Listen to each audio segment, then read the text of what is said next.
તો ઈડબ્લ્યુએસ પર વરુણ પટેલ બાદ બોલ્યા અલ્પેશ કથિરિયા। ઈડબ્લ્યુએસ નહીં મળે તો પાટીદાર રાજકારણનો અંત આવશે। વરુણ પટેલના નિવેદનથી નું કથિરિયાએ સમર્થન કર્યું છે। વરુણ પટેલે ઈડબ્લ્યુએસ લાગુ કરવાની માંગ કરી છે। દૂધસાગર ડેરીની ચૂંટણી મામલે રોષ વ્યક્ત કર્યો છે। સહકારી ક્ષેત્રે પાટીદારોનો રાજકીય રકાશ।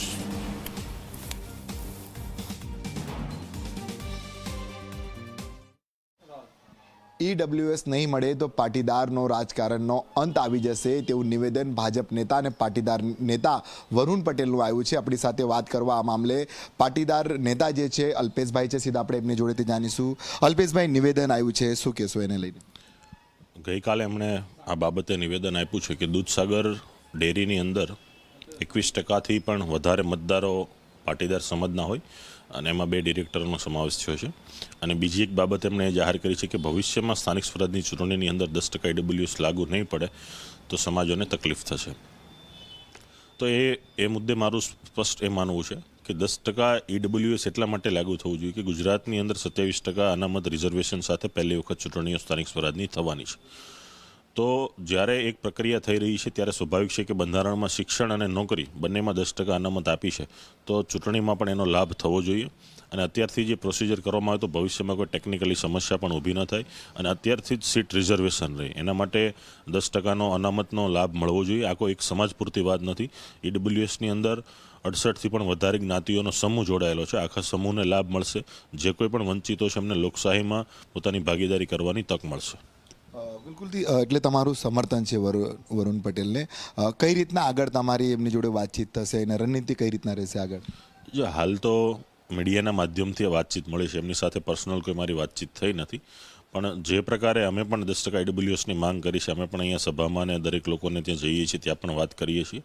એ બાબતે ચૂંટણી પંચને પણ લેટરો લખાયા છે। હાઈકોર્ટમાં દિનેશભાઈ બાંભણીયાએ આ બાબતે પિટિશન પણ કરી છે। તો ભવિષ્યમાં 10% ઈડબ્લ્યુએસ દરેક સમાજને પ્રાપ્ત થાય એ માટેનો અમારો પ્રયત્ન રહેશે।